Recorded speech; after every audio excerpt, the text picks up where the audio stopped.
Hello दोस्तों, स्वागत है आपका अपने YouTube channel study with concept पर। मैं हूं आपके साथ प्रभात कुमार। आज हम लोग बात करने वाले हैं बीएससी मैथ ऑनर्स पार्ट 1 का।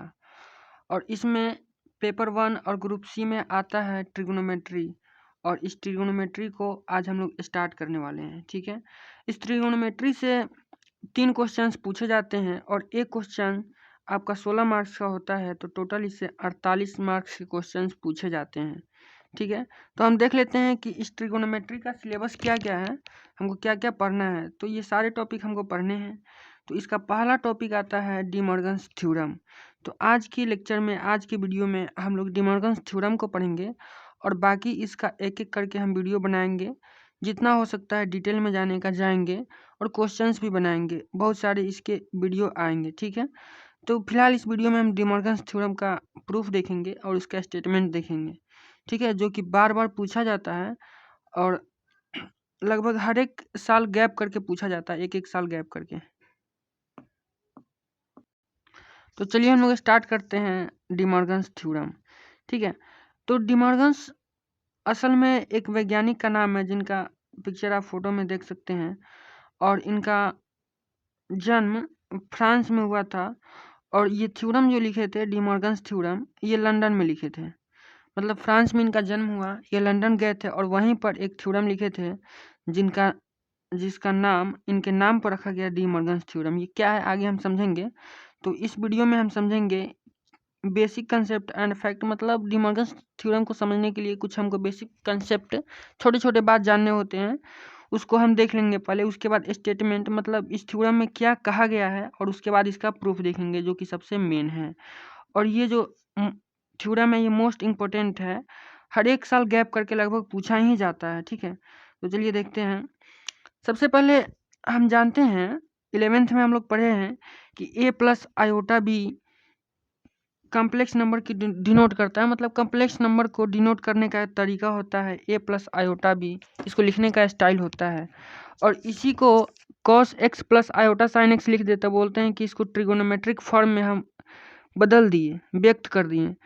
तो cos x plus iota sign x इसका ट्रिगोनोमेट्रिक फॉर्म होता है, किसका? कॉम्प्लेक्स नंबर को डिनोट करने का। और इसी के पावर में n लगा देते हैं तो ये n इसके साथ मल्टीप्लाई में आ जाता है, इसके साथ भी मल्टीप्लाई में आ जाता है। और इसी को बताया था वैज्ञानिक डी मॉर्गन्स ने, और इसी को बोलते हैं डी मॉर्गन्स थ्योरम। मेन इसका कंसेप्ट यही है और इसी को हम लोग आज प्रूफ करने वाले हैं। ठीक है, तो सबसे पहले हम लोग कुछ बेसिक कंसेप्ट और फैक्ट समझते हैं। तो सबसे पहला बात है कि थ्योरम थ्योरम होता क्या है, सबसे पहले ये जानते हैं। तो जब किसी बात को, मतलब किसी नया चीज़ को खोज करके प्रूफ कर दिया जाता है तो उसी को बोलते हैं थ्योरम। जैसे कि यही थ्योरम डी मॉर्गन्स थ्योरम को हम लोग देख लें, तो हमको जब ये थ्योरम पता नहीं था तो cos x plus iota sign x का पावर अगर n दिया रहे या n के जगह पर 2, 3, 4 दिया रहता और ये हमको पता नहीं रहता तो कैसे निकालते? इसको दो, यहाँ 2 लिखा रहता है तो 2 बार गुना करते, 3 लिखा रहता है 3 बार मल्टीप्लाई करते, 4 लिखा रहता है 4 बार मल्टीप्लाई करके तब पता चलता। लेकिन अब हमको चूंकि इसका थ्योरम पता चल गया है, इसका कंसेप्ट पता चल गया है, तो हम क्या करते हैं, यहाँ अगर 4 लिखा है 4 तो n के जगह पर 4 रख देंगे, 5 लिखा है तो 5 रख देंगे, हमको मल्टीप्लाई करने का जरूरत ही नहीं पड़ा। तो इसी को खोज करके डी मॉर्गन्स जी ने एक रूल बना दिया और इसको स्टेटमेंट के रूप में लिख दिया सजा करके। तो बोला गया कि डी मॉर्गन्स थ्योरम है, उसका नाम थ्योरम पड़ गया। तो आप समझ गए होंगे कि थ्योरम होता क्या है। किसी नए चीज को खोज करके सजा करके उसको प्रूफ करके बता देना थ्योरम कहलाता है। ठीक है, तो थ्योरम आप समझ गए होंगे। दूसरी बात है इंटीजर। इंटीजर क्या होता है? तो इंटीजर हम समझते हैं, इंटीजर में होता क्या है कि माइनस इन्फिनिटिव से प्लस इन्फिनिटिव तक के बीच का सारा संख्या, सारा नंबर इंटीजर कहलाता है। वो चाहे नंबर माइनस में हो या फिर प्लस में हो या जीरो हो, उसको बोलते हैं इंटीजर। ठीक है, तो आप समझ गए होंगे। उसके बाद आप 11th में एक फॉर्मूला पढ़े होंगे साइन ए प्लस बी, आज इसका भी यूज आने वाला है तो आपको रिवीजन करा देते हैं। साइन ए प्लस बी का वैल्यू होता है साइन ए कॉस बी अब plus cos A sine B. ठीक है, उसी तरह कॉस ए प्लस बी का फार्मूला होता है cos A cos B minus sign A sine B. उसके बाद अगर किसी भी संख्या, किसी भी नंबर के पावर में अगर निगेटिव आता है तो आपको पता है 1/, करके हम लिख देते हैं और निगेटिव हटा देते हैं पावर के साथ। तो ये बात भी आज आप रिवीजन कर लीजिए, इसका भी यूज आने वाला है। और 11th में आप पढ़े होइएगा कि आयोटा स्क्वायर का वैल्यू -1 होता है, ये भी यूज आएगा।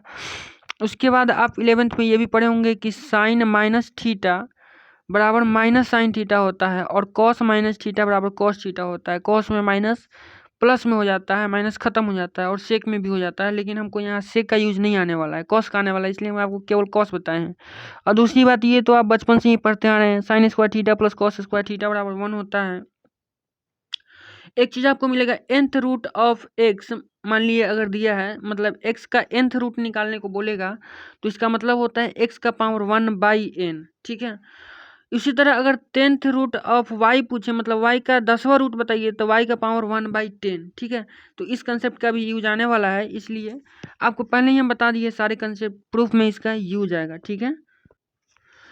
तो इसका प्रूफ जो है थोड़ा सा बड़ा है, आपको 3 पेज में जाएगा, बट आसान बहुत ज़्यादा है, इसमें ज़्यादा दिमाग नहीं लगाना है। तो इसमें तो आपको बहुत छोटा छोटा दिख रहा होगा, हम इसको जूम करके आपको दिखाते हैं। तो क्वेश्चन आपसे पूछेगा state and proof D Morgan's theorem, ठीक है। मतलब डी मॉर्गन्स थ्योरम को लिखिए और प्रूफ करिए। तो सबसे पहले हम इसको लिखते हैं, मतलब इसका स्टेटमेंट क्या है, मतलब डी मॉर्गन्स थ्योरम में बोला क्या गया है। तो इसमें बोला गया है if n is a integer positive और निगेटिव, देन अगर n जो है कोई इंटीजर है, वो पॉजिटिव हो सकता है, निगेटिव हो सकता है। पहले ही आपको बताएं कि इंटीजर पॉजिटिव भी हो सकता है, निगेटिव भी हो सकता है। तो cos theta plus iota sine theta का पावर में n cos n theta plus iota sign n theta के बराबर हो जाता है। आपको ये पहले ही बताया है, डी मॉर्गन्स थ्योरम यही कहता है। और उसके बाद इसमें एक और बात बोला गया है कि if n is a fraction positive और निगेटिव, मतलब n फ्रैक्शन में हो, 1/2, 2/3, 4/5, मतलब बाई के रूप में हो, फ्रैक्शन में हो, या फिर पॉइंट में हो, दशमलव में हो, दोनों बात सेम ही होता है, तो भी उस पर मतलब ये वाला थ्योरम अप्लाई होगा, डी मॉर्गन्स थ्योरम। तो क्या होगा कि अगर n फ्रैक्शन में होगा तो उसका एक value cos n theta plus iota sign n theta के बराबर होगा। मतलब cos theta plus iota sine theta का पावर n बराबर इतना तब भी होगा जब n का वैल्यू फ्रैक्शन होगा। लेकिन अंतर क्या है कि इसका एक वैल्यू इतना होगा, मतलब इसका एक से ज़्यादा वैल्यू हो सकता है, लेकिन इसका एक वैल्यू इतना भी होगा, ठीक है। जैसे कैसे एक्स स्क्वायर का वैल्यू निकालते हैं पॉलिनोमियल फंक्शन में, तो दो वैल्यू आता है, तो उसी तरह का रहा है, इसका 2-3 वैल्यू कुछ भी आ सकता है, लेकिन एक वैल्यू इतना होगा, इसका गारंटी है, इस थ्योरम में बोला गया है। मतलब उतना दिमाग नहीं लगाना है, सीधा सीधी हमको याद रखना है ये वाला बात कि cos theta plus iota sine theta का पावर में n होगा, तो n मल्टीप्लाई में आ जाएगा, और यही है डी मॉर्गन्स थ्योरम। इसको हम प्रूफ करते हैं अब आगे। स्टेटमेंट देखने के बाद हम प्रूफ देखेंगे, लेकिन उससे पहले एक बात समझ लेते हैं कि इसको प्रूफ करने के लिए हमको 3 केस लेकर चलना पड़ेगा। पहला केस होगा कि n का जो वैल्यू है वो पॉजिटिव इंटीजर है, और दूसरा केस होगा कि n का वैल्यू निगेटिव इंटीजर है, और तीसरा केस होगा कि n का वैल्यू एक फ्रैक्शन है, ठीक है। और ये तीनों में हम ये प्रूफ करेंगे कि तीनों में डी मॉर्गन्स थ्योरम अप्लाई हो रहा है। मतलब अगर n का वैल्यू पॉजिटिव इंटीजर है तो भी डी मॉर्गन्स थ्योरम अप्लाई होगा, n का वैल्यू निगेटिव इंटीजर है तो भी डी मॉर्गन्स थ्योरम अप्लाई होगा, और n का वैल्यू फ्रैक्शन है तो भी होगा, ठीक है। तो पहले हम देखते हैं case 1, n is a positive integer, ठीक है। तो n जब पॉजिटिव इंटीजर होगा तो ये थ्योरम अप्लाई होगा, मतलब इसको हम प्रूफ करते हैं, ठीक है।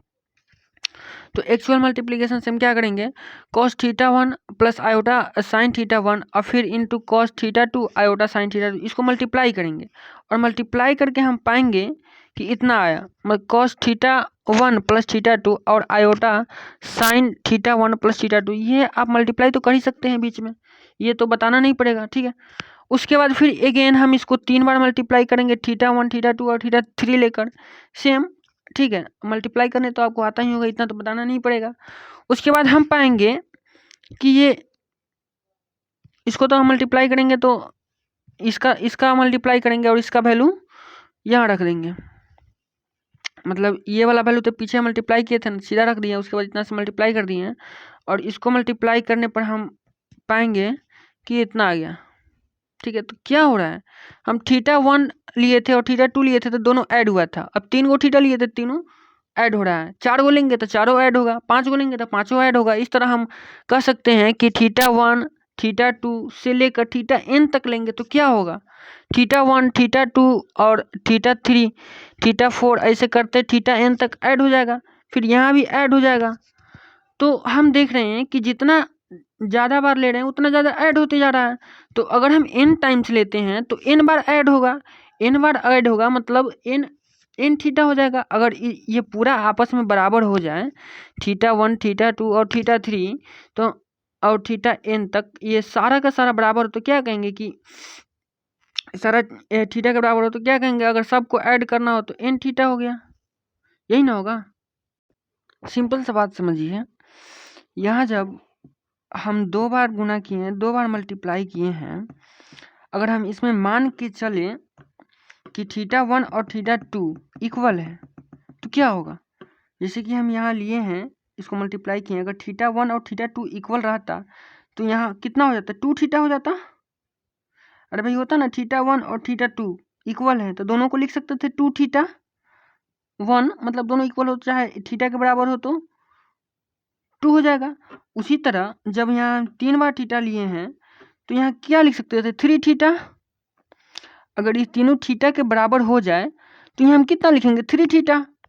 क्योंकि हम मल्टीप्लाई करके देखें, हम डिमॉर्गन्स थ्योरम अप्लाई नहीं किए, हम सिंपल मल्टीप्लाई किए हैं जो नॉर्मल मल्टीप्लाई होता है। ये सब आप इसको स्क्रीनशॉट लेकर देख सकते हैं और इसको मल्टीप्लाई खुद से कर सकते हैं। मल्टीप्लाई हम यहाँ नहीं बताएंगे, ठीक है।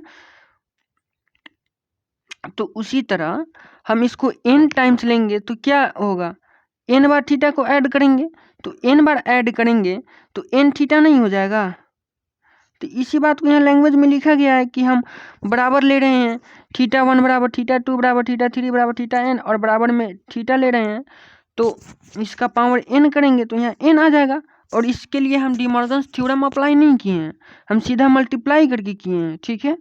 तो हमारा ये प्रूफ होता है, हमें आ जाता है इतना बराबर इतना, तो हम कहेंगे कि डिमॉर्गन्स थ्योरम के लिए सही है। हम मल्टीप्लाई करके देखें और आगे इतना मतलब सही है, पॉजिटिव इंटीजर के लिए सही हो गया। अब हम देखते हैं निगेटिव इंटीजर के लिए। तो निगेटिव इंटीजर के लिए हम n बराबर -m मान के चलेंगे, ठीक है। मानेंगे कि n का जो वैल्यू है वो माइनस में है और -m है, ठीक है। तो क्या होगा, पहले तो हम जानते हैं कि पावर में अगर माइनस रहता है तो इसको क्या करते हैं, नीचे लाते हैं 1/, करके नीचे आता है तो माइनस हट जाता है। तो सबसे पहला काम तो माइनस को हटाएंगे, तो माइनस को हटाएंगे और उसके बाद ये वाला जो वैल्यू है ये वाला, अब इस पर तो हम डिमॉर्गन्स थ्योरम अप्लाई करेंगे ना, क्योंकि हम इस बात को पहले प्रूफ कर चुके हैं कि इतना बराबर इतना होता है। पावर में अगर n रहता है तो n मल्टीप्लाई में आ जाता है, यहाँ m है तो m आ जाएगा, क्योंकि इस बात को हम पहले प्रूफ कर चुके हैं। तो इसको हम मल्टीप्लाई में ला देंगे। उसके बाद क्या करेंगे, इसका हम वो क्या बोलते हैं इसको, रेशनलाइजेशन करेंगे, मतलब परमीकरण करेंगे। परमीकरण क्यों करेंगे, क्योंकि नीचे में आयोटा है, हमको नीचे में आयोटा नहीं चाहिए, नीचे में कम्प्लेक्स नंबर नहीं होता है। तो हम इसको ऊपर ले जाने के लिए इसका क्या करेंगे, परमीकरण करेंगे। तो परमीकरण करेंगे तो मल्टीप्लाई होगा ऊपर नीचे, इससे इतना तो आपको पता ही होगा। परमीकरण करने के लिए अगर ये प्लस में तो यहाँ माइनस रख के ऊपर नीचे मल्टीप्लाई करते हैं, और मल्टीप्लाई करेंगे तो ये वाला पर्सन ऊपर आ जाएगा और नीचे में इसका मल्टीप्लाई इससे हो जाएगा, इस वाले का इस वाले से होगा नहीं मल्टीप्लाई, तो ये वाला इससे मल्टीप्लाई होगा, फिर ये वाला इससे। इतना तो आप कर ही सकते हैं। या फिर इसको देख सकते हैं a + b a - b, तो a² - b², तो a² कर दिए -b² कर दिए, आयोटा स्क्वायर का वैल्यू -1 रखेंगे तो ये प्लस हो जाएगा। और आपको पता है कि cos² m theta sin² m theta 1 के बराबर होगा, क्योंकि cos² theta plus sin² theta 1 होता है। तो इसके जगह पर हम आगे 1 रखेंगे, तो 1 रखने पर क्या होगा, 1 रखने, अच्छा एक बात और समझ लीजिए, यहाँ पे cos m थीटा है तो हम इसको लिख सकते हैं cos -m थीटा, क्योंकि आपको पहले ही बताया है कि cos - थीटा बराबर क्या होता है, cos थीटा होता है। तो उस नाते हम लिख सकते हैं, इसका उल्टा भी कर सकते हैं कि cos थीटा बराबर cos - थीटा, तो cos m थीटा बराबर cos -m थीटा भी लिख सकते हैं, ठीक है।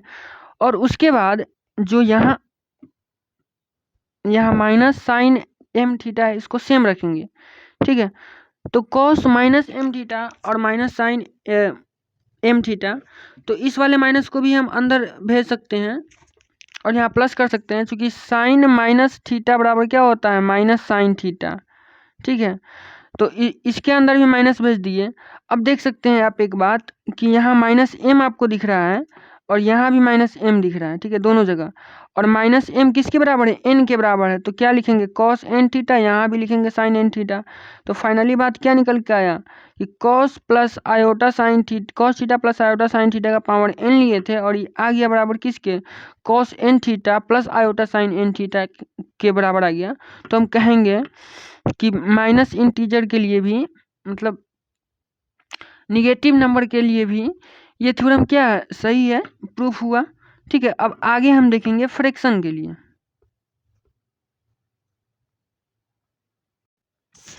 अब आगे देखते हैं फ्रैक्शन के लिए। तो केस 3 अब हम स्टडी करते हैं। केस 3 में क्या, एन का वैल्यू एक फ्रैक्शन है और वो कैसा फ्रैक्शन है, निगेटिव और पॉजिटिव दोनों, मतलब पॉजिटिव या निगेटिव कोई भी हो सकता है। तो हम मान के चलते हैं कि n बराबर p बाई क्यू है और p इसका क्या है, एनी इंटीजर है। एनी मतलब पॉजिटिव भी हो सकता है और निगेटिव भी हो सकता है, लेकिन q हमेशा क्या होना चाहिए, पॉजिटिव होना चाहिए। क्योंकि हम कोई एक ही पॉजिटिव या निगेटिव लेंगे, अगर दोनों पॉजिटिव निगेटिव बोल देंगे तो अगर मान लीजिए दोनों निगेटिव ले लिए तो फिर पॉजिटिव हो जाएगा, वो निगेटिव का चांस ही नहीं रहेगा। तो हम एक क्या करते हैं, पॉजिटिव या निगेटिव लेते हैं और एक क्या करते हैं, पॉजिटिव लेते हैं नीचे वाला। तो हमारा क्या होगा कि मतलब एक पॉजिटिव भी आ जाएगा इसमें और निगेटिव भी आ जाएगा। तो इसके लिए हम इसका प्रूफ करके देखते हैं। तो हम क्या करते हैं कि cos theta plus iota sine theta के पावर में p रखते हैं, तो बराबर कितना होगा, cos p theta plus iota sign p theta, ठीक है। उसके बाद हम क्या करेंगे कि इसमें क्या करेंगे, p बाई क्यू कर देंगे और इंटू क्यू कर देंगे, मतलब q का गुना भाग कर देंगे तो कोई फर्क थोड़ी ना पड़ेगा। हम यहाँ क्या किए हैं, q से भाग किए हैं और q से गुना किए हैं, इससे कोई फर्क पड़ेगा, कट जाएगा। तो हम क्यों किए हैं आगे आपको समझ में आएगा। हम इसलिए किए हैं कि ये वाला जो q यहाँ जो मल्टीप्लाई में था ये यहाँ पावर में आ जाए। अगर हम पावर को मल्टीप्लाई में भेज सकते हैं डिमॉर्गन्स थ्योरम से, तो मल्टीप्लाई को भी तो पावर में भेज सकते हैं। तो यहाँ वाला q और यहाँ वाला q दोनों को हम उठा कर क्या भेज दिए, ऊपर पावर में भेज दिए। क्यों भेजे ये भी आपको समझ में आएगा थोड़ी देर में। अब क्या करते हैं, taking cube root of both sides. आपको पहले ही हम कंसेप्ट बताए हैं कि 10th रूट मतलब वो पावर में 1/10, nth रूट पावर में 1/n, तो क्यूथ रूट पावर में 1/q। तो 1/q करेंगे तो यहाँ तो p ऊपर में पहले से मौजूद है, तो मतलब इसका ना करेंगे, दोनों तरफ ना करना है। तो पहले p/q करेंगे इसके पावर में, तो यहाँ पहले से p मौजूद है तो p/q हो जाएगा। उसके बाद इसके पावर में करेंगे तो पहले से q है तो q/q हो जाएगा और q/q तो कट जाएगा, 1 हो जाएगा, इसका कोई वैल्यू नहीं है। तो उसके बाद p/q जो यहाँ है तो इसी के ना बराबर हम n लिए थे, क्या लिए थे यहाँ, n बराबर p/q। तो यहाँ p/q के जगह पर n रखेंगे और यहाँ भी तो p/q दिख रहा है तो इसके जगह भी n रखेंगे, यहाँ भी तो p/q दिख रहा है इसके जगह भी n रखेंगे और ये तो 1 हो गया। तो 1 पावर में रखने की कोई ज़रूरत नहीं है क्योंकि बात तो सेम ही होगा। तो फिर हम क्या देखें कि cos theta plus iota sine theta का पावर n बराबर कितना आ गया, cos N theta plus iota sine n theta. तो क्या कहेंगे कि ये फ्रैक्शन के लिए भी प्रूव हुआ, फ्रैक्शन के लिए भी ये सही है, ठीक है। इसके बाद हम यहाँ लिख देंगे कि hence one of the value of cos theta plus iota sine theta का power n is cos N theta plus iota sine theta. ऐसा यहाँ क्यों लिखिए वन ऑफ द, आपको शुरुआत में ही बताएं कि फ्रैक्शन में इसका एक वैल्यू इतना होता है, इसका ओनली 1 वैल्यू ये नहीं होता है, इसका बहुत सारा वैल्यू आता है, उसमें से एक वैल्यू होता है, इसलिए ये बात यहाँ लिखेंगे। उसके बाद नीचे लिख देंगे hence D Morgan's theorem is completely established for all rational values of n। अब यहाँ आया रेशनल वैल्यू, तो रेशनल नंबर, रेशनल कहने का मतलब उसमें इंटीजर भी आ गया और फ्रैक्शन भी आ गया, मतलब सारे नंबर आ गया रेशनल नंबर में। तो जो डी मॉर्गन्स थ्योरम है वो ऑल रेशनल नंबर के लिए है, वो प्रूफ करता है। ये बात हम प्रूफ कर दिए, ठीक है। डी मॉर्गन्स थ्योरम का हम लोग प्रूफ देख चुके हैं, ठीक है। एक बार आपको हम फटाफट रिवीजन करा देते हैं कि क्या हम लोग इस वीडियो में देखे हैं। तो हम लोग सबसे पहला स्टेटमेंट देखें डी मॉर्गन्स थ्योरम का। क्या कहता है डी मॉर्गन्स थ्योरम कि अगर cos theta plus iota sine theta के पावर में n है तो वो cos n theta plus iota sign n theta के बराबर होगा। ये इसका स्टेटमेंट है। और सीधा सीधी आप बात समझ लीजिए कि चाहे n का वैल्यू कुछ भी हो, वो इंटीजर हो या फिर फ्रैक्शन हो, मतलब रेशनल नंबर हो, कुछ कंडीशन छोड़ के कुछ भी नहीं कर सकते, फिर भी कुछ हद तक, ठीक है। उसके बाद हम लोग देखें इसका प्रूफ। तो इसका प्रूफ कैसे करेंगे, तो इसके प्रूफ के लिए हम 3 केस बनाएंगे। पहला केस कि n का वैल्यू पॉजिटिव इंटीजर हो, दूसरा केस कि n का वैल्यू निगेटिव इंटीजर हो, और तीसरा केस कि n का वैल्यू फ्रैक्शन में हो, चाहे वो पॉजिटिव हो चाहे निगेटिव। तो केस 1 को प्रूफ करने के लिए हम क्या किए हैं, कुछ नहीं किए, सिंपल सा बात कि cos theta 1 plus iota sine theta 1 और cos theta 2 plus iota sine theta 2 को मल्टीप्लाई किए हैं। उसी तरह फिर 3 बार हम यहाँ थीटा 1 थीटा 2 रखे हैं, उसी तरह 3 बार थीटा 1 थीटा 2 और थीटा 3 रखे हैं और फिर उसको मल्टीप्लाई किए हैं, 2 को काम किए हैं। तो जब इसका मल्टीप्लाई हम किए हैं तो हमको इसके बराबर आया है, ठीक है, इसके बराबर आया, मतलब cos थीटा 1 प्लस थीटा 2 और plus sine theta 1 plus theta 2, ठीक है। और जब इसका मल्टीप्लाई किए हैं तो ये किसके बराबर आया, इसके बराबर आया है, cos theta 1 plus theta 2 plus theta 3 plus iota sine theta 1 plus theta 2 plus theta 3, ठीक है।